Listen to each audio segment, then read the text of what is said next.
Really? No one's hacked it? Slackers.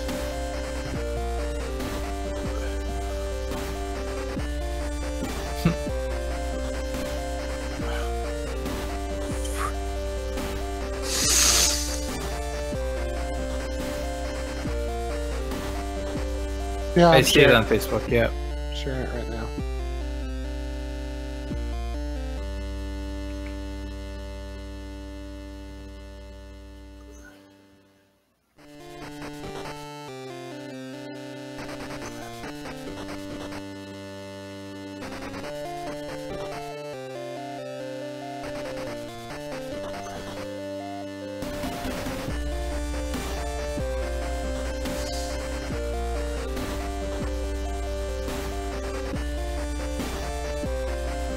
Alright. Jay, you shared? Yes. Okay. Lance, we ready? Need anything else? Anything else to set up? Oh, alright.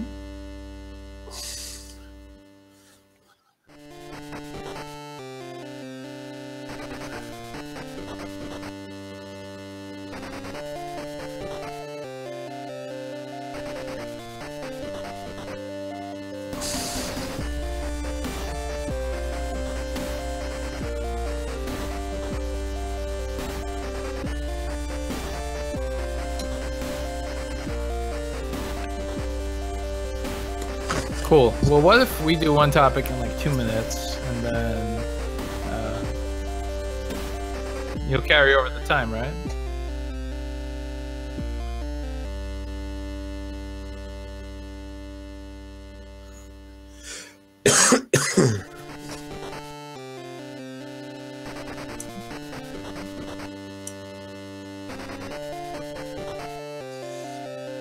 Cell phone.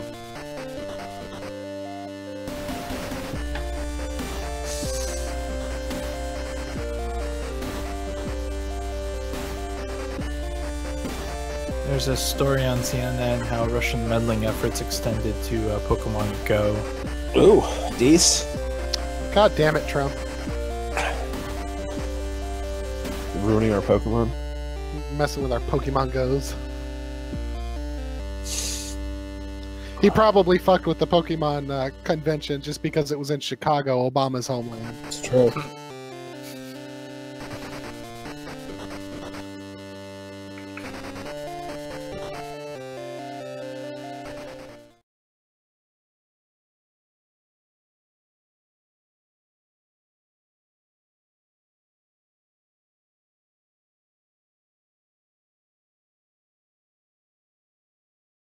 Not me.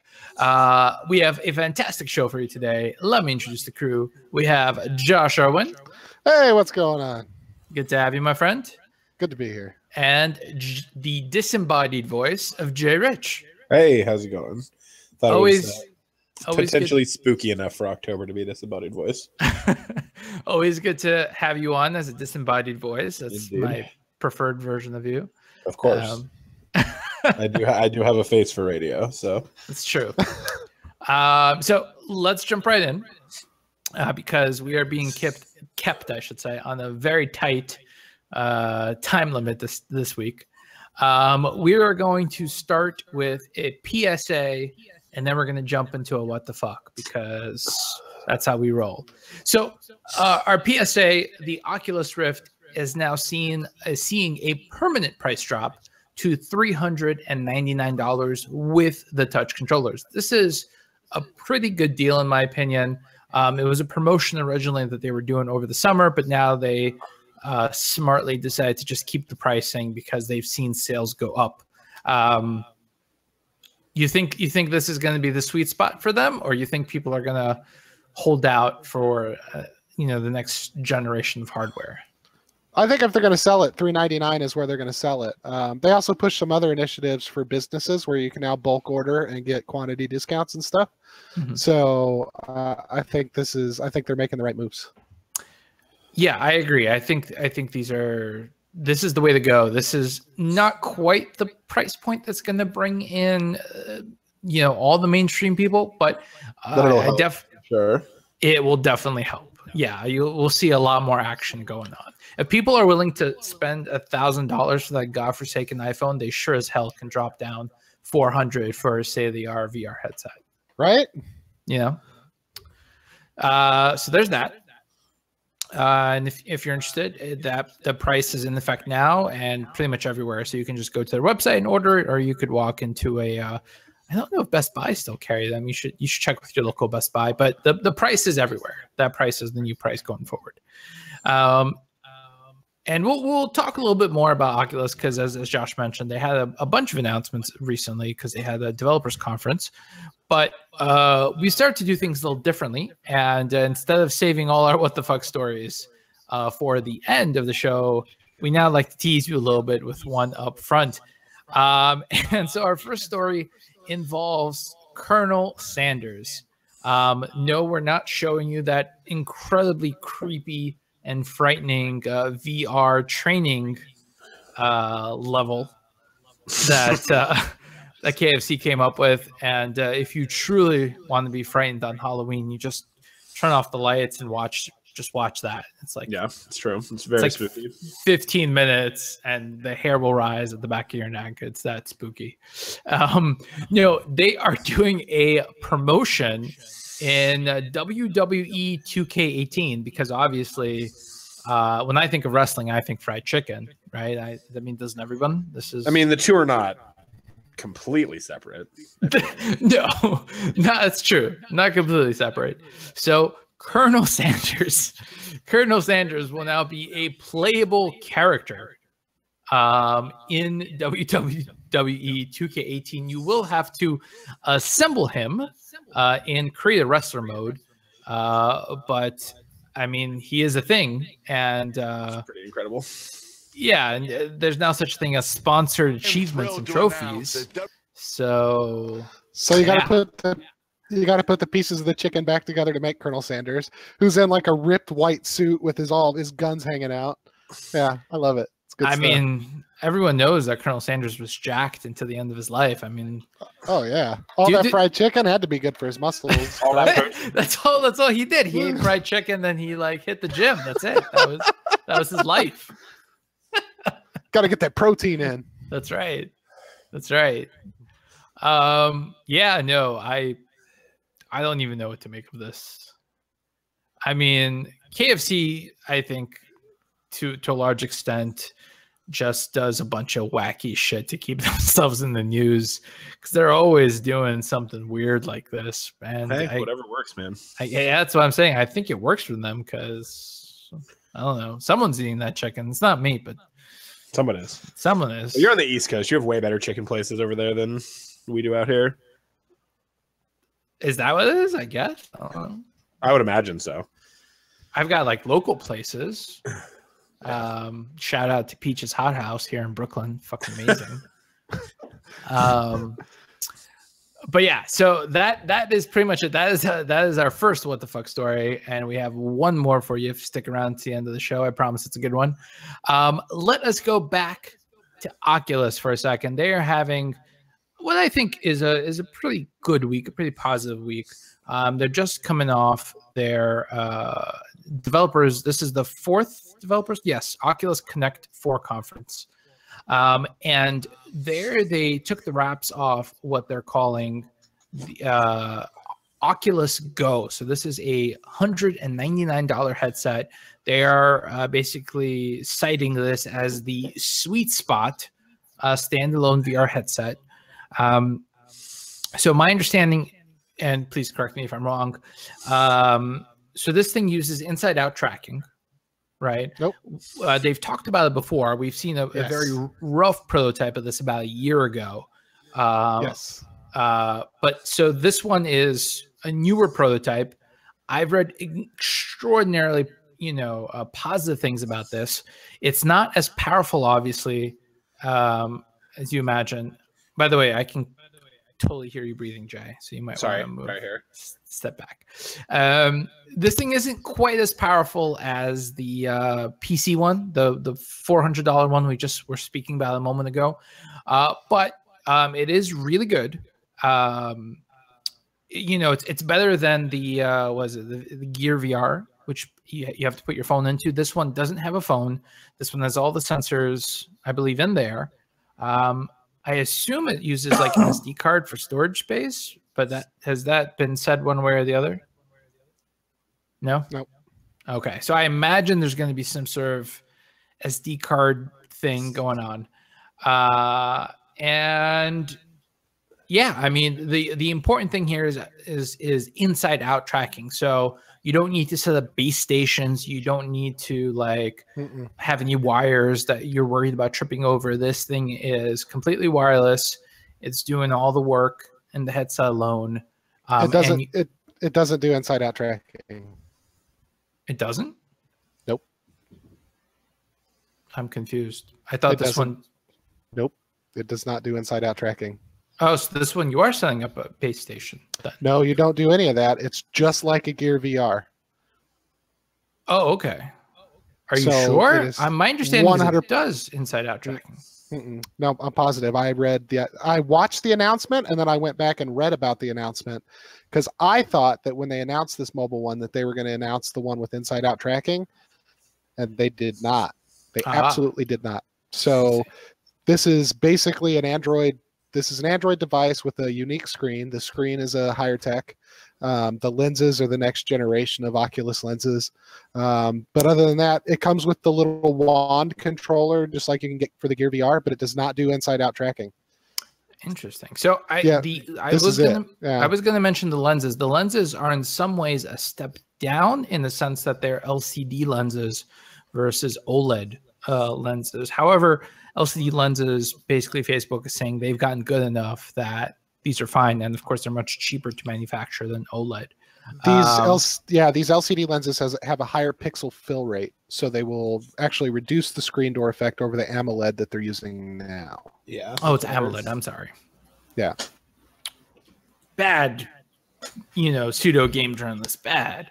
Well, I understand where you're confused because, like I said, I watched the announcement. Well, I watched OC3 and I watched OC4. And when they announced it, I was like, oh, finally they're going to release the actual information on the thing they discussed at OC3. And they said, oh, yeah, it's $199. You can get a wand controller. We've got these new lenses. We've got these new screens with a higher pixel fill rate. And I'm waiting for them to talk about inside-out tracking. They didn't talk about it at all. And then they talked about what they were researching with inside-out tracking, but not with the Go in particular. I see where my confusion's coming in. So that the inside-out tracking is referred to as the Santa Cruz prototype. Yes. So that's what's going to be using inside out. All right. Yep. Jay, what's your take on all this? I mean, I don't know. It's same as my general take on VR. Like, that's really cool, but it's probably not going to give people the experience that is really going to sell them on VR that you would get with one of the quote unquote real headsets. Mm-hmm. Like, giving someone face on time with this isn't going to give them a markedly better experience than just giving them a Gear VR or one of the other phone headsets. But so then I agree with you. Yeah. I was going to say, since you took a look at the announcement and you watched the presentation, so the processors inside this, right? You're not putting your phone into this one. I was right about that. Yes, you were right about that. Yep. Okay, gotcha. But the processor's built in. It's probably the basic Android operating system because all the apps cross over, so it's got to still be running Android on a mobile processor of some kind. And I think that where they went wrong really is I don't think they necessarily needed inside-out tracking, but I think that if they could have included 2 of the wand controllers for one headset so that at least you'd have some semblance of using both hands at the same time, I think that would have gone a long way, but they didn't. I see. That's not the only bit of VR news for the week, though. Steam VR also had a bit of news. They are basically updating the space potential for Steam VR 2.0. In other words, in the past, you were constrained by how much space you could move around in. Mm-hmm. And now they are going to be rolling out an update that allows nearly 10 times the square footage up to a maximum of 132 square feet. Now, most of us obviously don't have 132 square feet of free space that we're going to utilize. This is more for the enterprise side of things, where if someone has a warehouse that they want to turn into like a giant VR gaming room experience, what have you, they'll now have the flexibility to do that. My question to you is, I really wish Chris was here, because Chris would have been able to answer this question better. But I've seen a bunch of things where like supposedly stuff is being built, but I really haven't seen anything come to fruition. You think this is the innovation that people were waiting for? Could be. I mean, we know that that enterprise half of it, like a lot of like theme parks and stuff like that, are very interested in that side of it, and they're the, like you said, definitely the primary market for something like this, for 132 square feet of gaming space. I think that what you're seeing is Oculus and Vive have seen that business-wise, that businesses want these devices for whatever they want them for, whether it's for exhibition or for doing virtual office stuff. So you saw 2 announcements this week. You saw the one from Vive about that, which I think they also said you can link up to 10 base stations together and get actually 1,200 square feet. Which is insane. Yeah, which is crazy. So you see that business announcement from Vive, and then you see the business announcement from Oculus about, being able to buy 10, 20, 30, 100 headsets at a time and saving money, and they include an extra sensor so you have more space. So I think you're starting to see Vive and Oculus realize that there's business potential here and not just consumer potential. Right. And I think if anything, if nothing else, if enterprises, if theme parks or whatever take the jump and integrate this stuff, we'll start to see home sales increase as well, because this will start to reach the masses and they'll realize this is a thing. I can have this in my house. It's not going to be 132 square feet, but I can still have the general experience. And you'll see R&D funds increase, and you'll see the tech itself get better faster, and all kinds of other positive things too. So definitely. Definitely. Yeah, I'm looking forward to it, because unfortunately, we're still so niche with VR.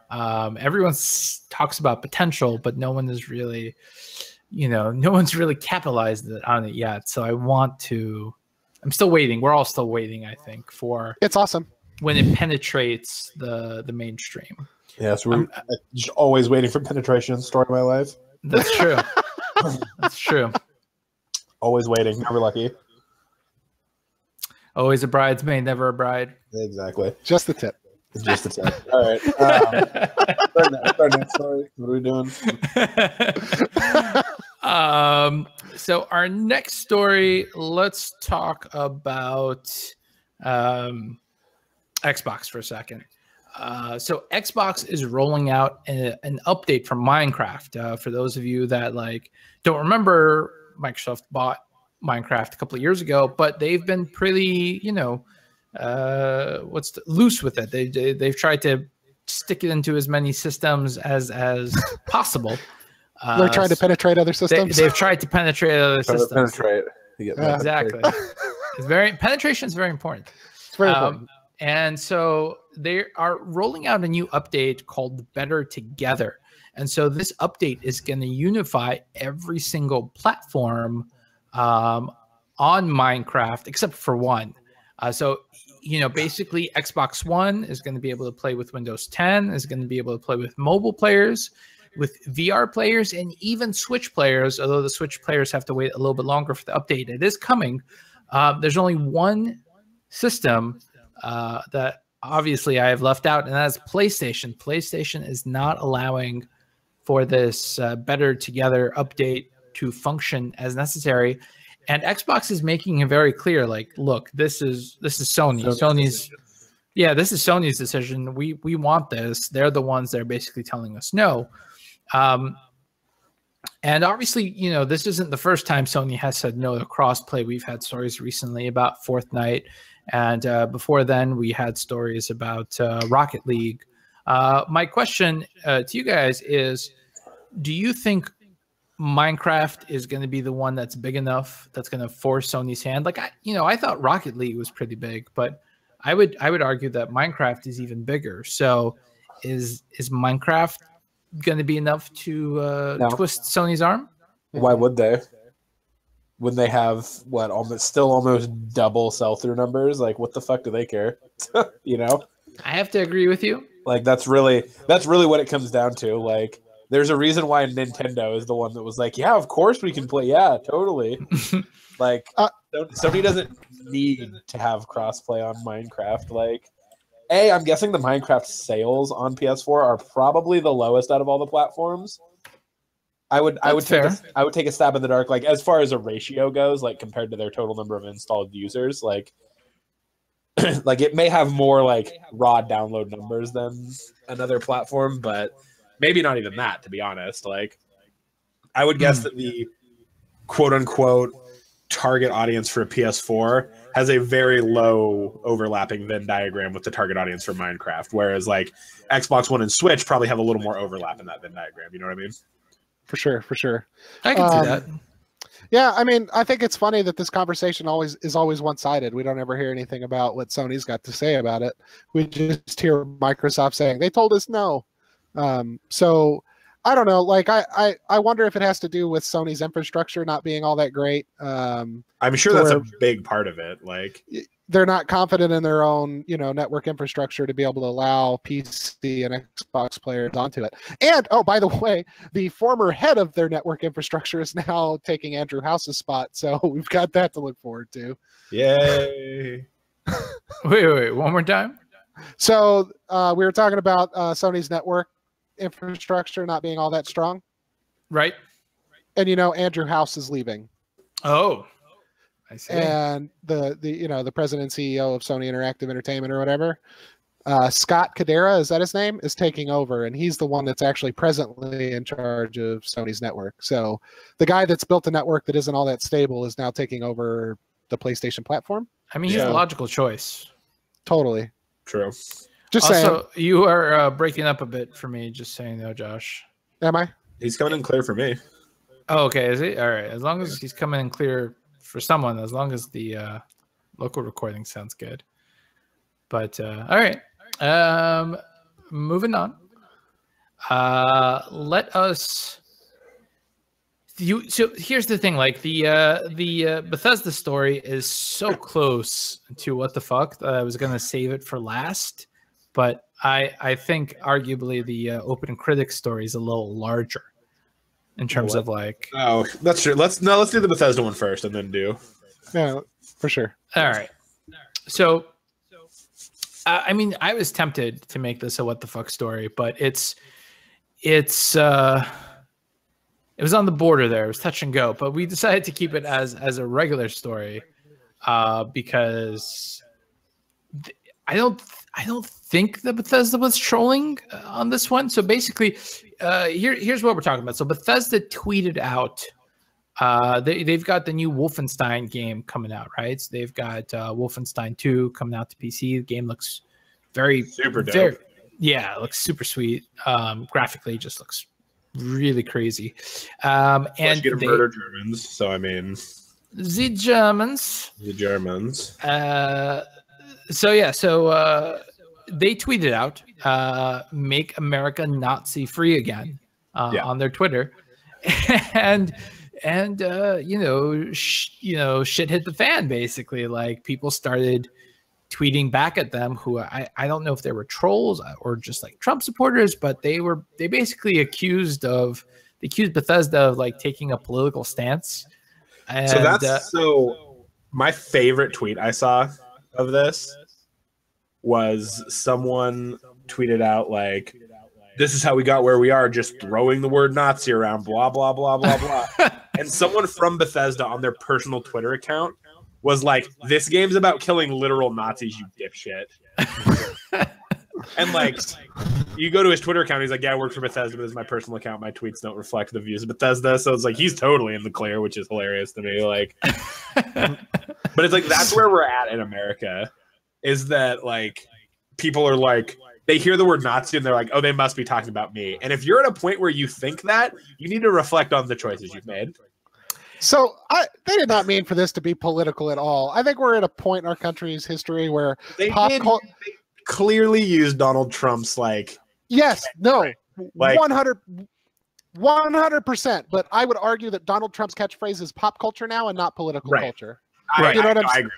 I agree. So I don't feel like they were making a political stance. They were taking part in the pop culture that has become politics. Do you know what I mean? Yeah, So it's yeah. not really a political stance. It's just this is pop culture right now, and That's fair. they're getting burned for it, which is totally ridiculous. It's insane. Yeah, that's the thing, right? I mean, like it's a clever little twist, but as Jay mentioned, the game is literally about killing Nazis and has been for well over 20 years. I mean, this At is least not, 20 years, yes. This is not like a brand new, game,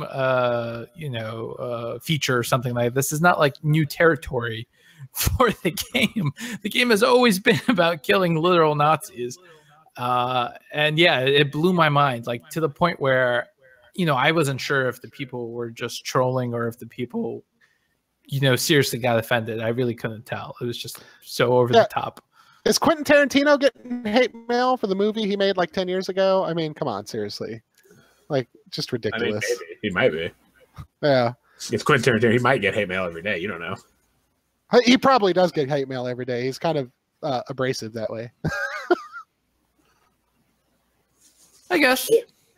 But the point is, like, how fucking ridiculous is it that saying that, like, hey, Nazis are bad is like a controversial fucking statement today? Like, Yeah, that it potentially could be controversial is just mind blowing. it's Absolutely mind blowing to me that that's a real thing. Stop being offended over everything. Just stop being offended at everything. Like, seriously. Shut the fuck up on Ironically, Twitter. that's what the actual white supremacists tell everyone. But then as soon as anything comes up about them, they enter fucking 3-year-old toddler meltdown mode. So Yeah, start kicking and screaming. little tiny baby white supremacists. God, they're the fucking worst. Anyways. Anyways. Sorry to get political and say that white supremacists are bad. I hope no one. I don't think because then you're a fucking idiot. So I don't think that's a controversial statement. yeah, you don't I think don't so. think it's But controversial.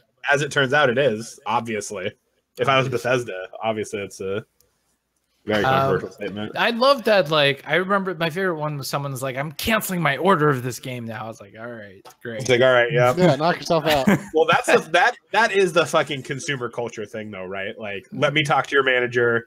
I'll never support you again. Like, and like in today's day and age, that matters 0%. Like, Mhm. especially with a game like that that's going to sell 80 trillion units in 5 minutes. So, Well, like- so it's interesting that we're talking about this idea of like, oh, we're not going to pay for this or we're not going to support you, because it kind of leads us into our next story, which like I did that. yeah, I like how you did that.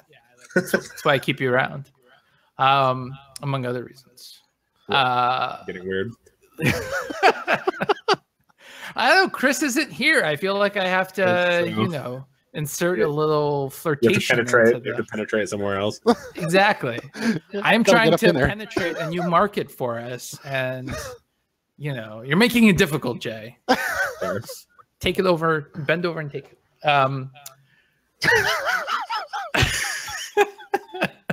So our last story involves OpenCritic. For those not familiar with OpenCritic, have you ever heard of Metacritic? Essentially the same thing. It's a review aggregation site, and basically they have recently announced a policy change. They are going to start notating when a video game has loot boxes in them, because loot boxes are cancerous in the video game industry. Especially with, obviously, we were talking about this a little bit last week with Shadow War coming out, and how the 100% ending, the true ending of the game, as you will, is essentially locked behind loot boxes. And between that and Forza 7, their shitty loot box system, it seems like we're in a loot box epidemic of sorts. So what do you guys think? Is this, I mean, I think this is a great move. I'm surprised this wasn't done sooner. Do you think that the loot box culture is going to be changing anytime soon? Nope. I don't think this change. I think this changes absolutely. Like, it's a good thing that it's happening for people who are concerned about it. But the problem with the, as you called it, the loot box culture, is this is just the logical next step in the thing that the entrenched video game fans have been bitching about for the last 20 years. You know, first it was expansion packs, then it was DLC, then it was season passes. That, you know, it's all the same shit. Like, this is just the next level of the next level of stuff. And honestly, like, as far as loot boxes go, I have a huge fucking problem if loot boxes contain actual like gameplay items or story. I don't really give a shit if it's just cosmetics, because that's something that you are opting into, and it's just an extra revenue stream basically to keep a game going. Right. And I have absolutely no problem with them in free-to-play games. Where I have a problem, like we mentioned, is stuff like Astra of War, where it's, you know, you're locked. The part of a game is locked behind a paywall, whether it's a loot box or otherwise. Like, I have a problem there. And the thing with loot boxes, they're actually a really brilliant system for making money, because they depend 0% on salty gamers. They depend on casual gamers who will throw a couple bucks here and there at a game because they're used to it on free-to-play games or mobile games. And they depend on whales, which, if you're unfamiliar with the term, means someone who is like a collector, and they have to have everything a game has to offer, so they will spend hundreds, if not thousands of dollars to own everything in the game. So they will buy hundreds or thousands of dollars worth of loot boxes in order to get that. That's what the loot box system depends on. It doesn't depend on quote unquote real gamers, which makes me laugh, because every time I hear that phrase, I want to fucking vomit on my own testicles. So, well, now just to sort of be devil's advocate for a moment here, you know, before the show we were talking about, there has been one game before that sort of locked away the true ending of the game behind DLC, and that was Asura's Wrath, which it was an okay game at best. It was never gonna like hit. It was never gonna change anyone's life. Yeah, it was never gonna change anyone's life. It was never really gonna like be the top selling game of the month, even maybe the week. Has it maybe the week, but probably not. Maybe the week, but I don't even know about that. And so, you know, I having the true ending locked behind the DLC definitely upset some people, but I don't think enough people cared about that game in general to do anything to the industry. I think Shadow of War, you're going to have obviously a much larger base playing that game. Do you think that, you know, something there will change, because a lot more people realize, oh shit, I need to spend money if I want to, you know, see the true ending or whatever? This game could be it. I think, honestly, though, I really and truly believe that to have something like this change, you would need a game like Overwatch to put a character behind loot boxes or something like that. Like, or a map. Like, oh, you can only play this map if you open it in a loot box, or you can only play as this hero if you open it in a loot box. Like, and I say a game like Overwatch and not like League of Legends or whatever, because Overwatch is a game that you already pay full price for. Right. Like, if a game like that locked something behind loot boxes and random chance, that's when you would see people. That's, I think, when it would be like end of days. Yeah, so I mean, those games already exist, but they're mostly mobile games, like gacha style games already do that tactic. But yeah, I agree with you. It's but those are also $4 and $5 games, not $60 AAA titles. Agreed. Agreed.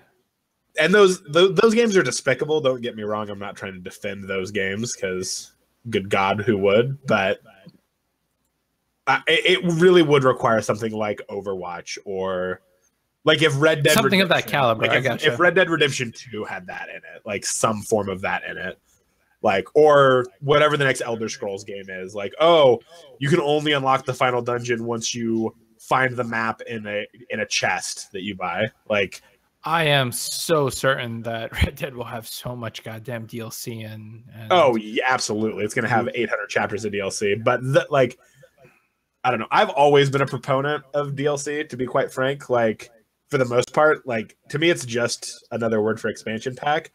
However, if I ever find out your DLC was on the disc when I bought it, fuck you and your entire company. Like, you had that shit done and you could have just had it in the original game. Eat shit and die if you're fucking doing that shit. Like, you are a goddamn monster. So I haven't heard Josh say anything, so I'm going to give him a chance to chime in here before. I thought a lot about loot boxes, as you can tell. Oh, it's all good. I to be honest with you, I don't really care one way or the other about loot boxes. I think that they need to be a little more descriptive because not all loot boxes are created equal.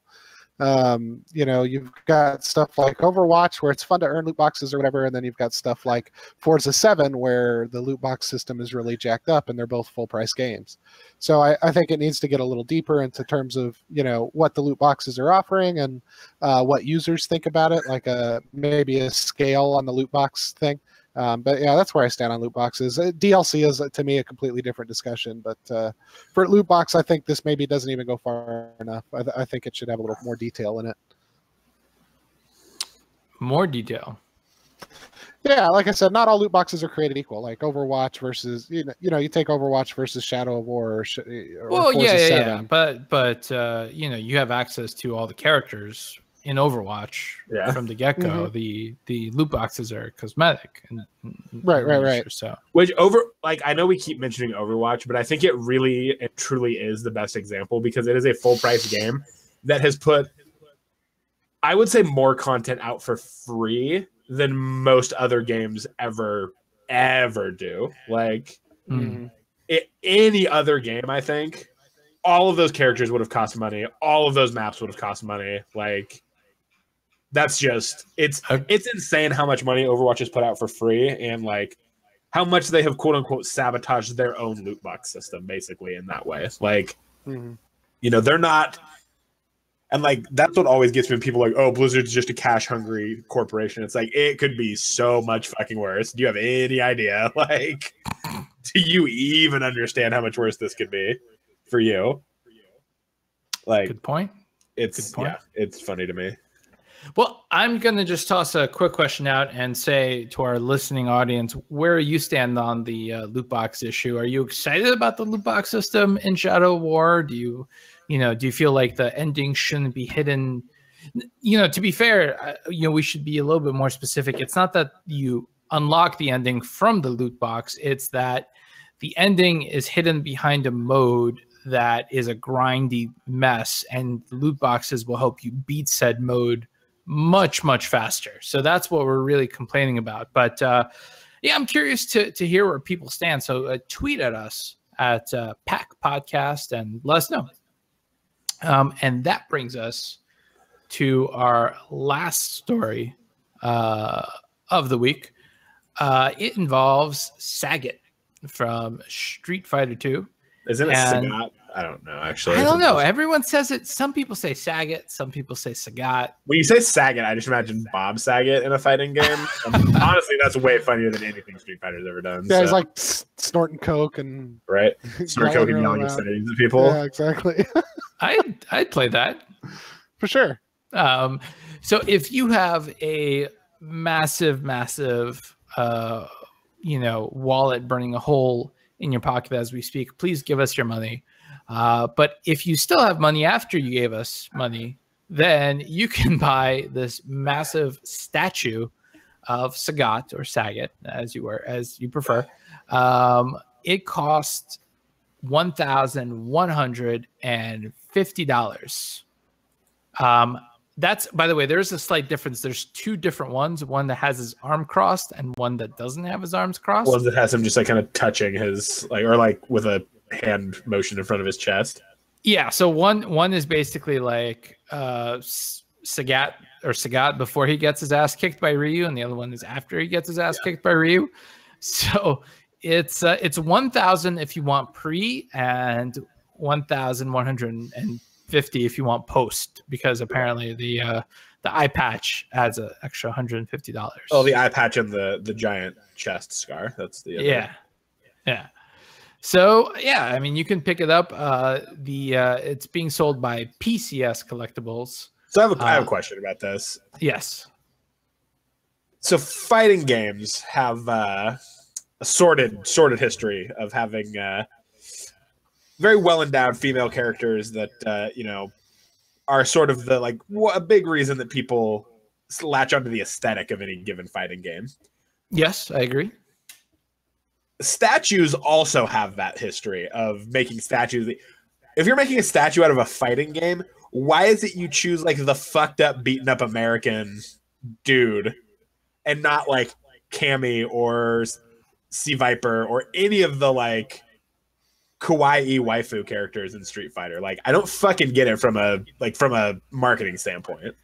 I mean, I feel like if you want a statue of Cammy or whatever, there's like a million of them out there that you can purchase. Right. No, I get that. And I just don't understand why this company didn't just make another one of those instead of fucking Sagat.